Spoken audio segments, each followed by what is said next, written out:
Hello အခုမစန်ထရီမှာတွင်းနောက်ပေါ်လာပြီဆိုတော့တချို့ရတယ်တချို့မရဘူးပေါ့နော်ဒါပေမဲ့တွင်းနောက်ကိုကျွန်တော်တို့ဘယ်လိုသုံးလဲဆိုတော့ပြောပြပါမယ်တွင်းနောက်ကိုနှိပ်ပြီးတော့ဒီလိုပေါ်လာလို့ရှင် new transfer ကိုနှိပ်နောက်ပြီးဒီမှာကျွန်တော်တို့ဒီ collect ကိုနှိပ်လိုက်တာတဲ့တော့ကိုလောရမျိုးစားချက်လေးပေါ်လာတယ်ပေါ့နော်ဒီမှာကျတော့ကျွန်တော်တို့ဘယ်ဘင်းမှာသုံးမလဲပေါ့နော်ဘယ်ဘန်မှာသုံးမလဲအဲ့ဒါကျွန်တော်တို့ဒီမှာ public ရွေးထားတယ်ဆိုတော့ public မှာကျွန်တော်လုပ်ပေးရမှာဒါဆိုတော့ကျွန်တော်ဒီမှာ public ကိုရွေးလိုက်တယ် public တော့ okay တဲ့ bing အမျိုးအစားရွေးပြီးတာနဲ့ကျွန်တော်တို့ဒီမှာသူ့ရဲ့ public account ကိုရိုက်ထည့်ပေးရမှာဖြစ်ပါတယ်ဒီမှာရိုက်ထည့်ပေးတာနဲ့ကျွန်တော်တို့အောင်းပေးတာနဲ့ကောင်းကိုရိုက်ထည့်ပေးတောင်းလောက်ခဏဆောင်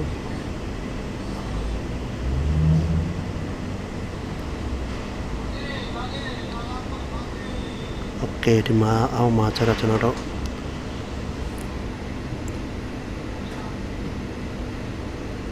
bank transfer ပေါ့နော်အဲ့ဒါကိုရွေး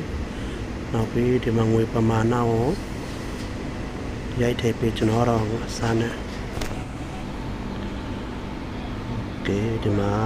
ငွေပမာဏကိုရိုက်ထည့်ကျွန်တော်တော့ငွေပမာဏ5ချက်လို့ရိုက်ထည့်ထားရတာ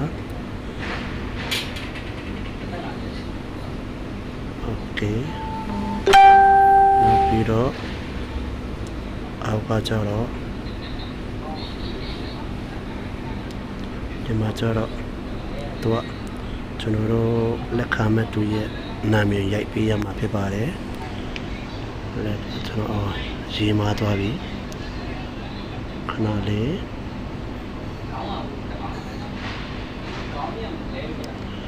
နောက်ပြီးတော့ okay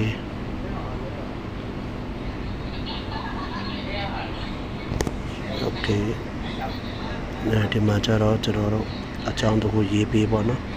ကျွန်တော်မင်းတို့တီးလက်ဖေးကိုရေးထားပါတယ်โอเคအဲ့ဒါမျိုးပြီးရင်ဒီမှာဒီလိုဖြစ်တဲ့ဆိုအချက်လက်တွေမှာနေဆို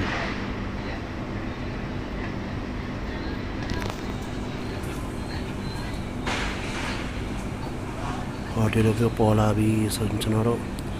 ဒီမှာပြီးပါနော်ဒီမှာ OTP ကြာလာမယ်ကြာလာတဲ့ OTP ကိုခဏလေး save လုပ်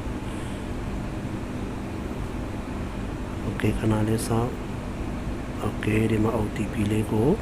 ရိုက်ထည့်ပေးဒါဆိုရင်ပြီးပါနော်ဒီမှာ receive ထွက်လာပြီဒီလိုဆိုကျွန်တော်တို့ငွေရ transfer လုပ်တာအောင်မြင်သွားပြီအားလုံးကိုကျေးဇူးတင်ပါတယ်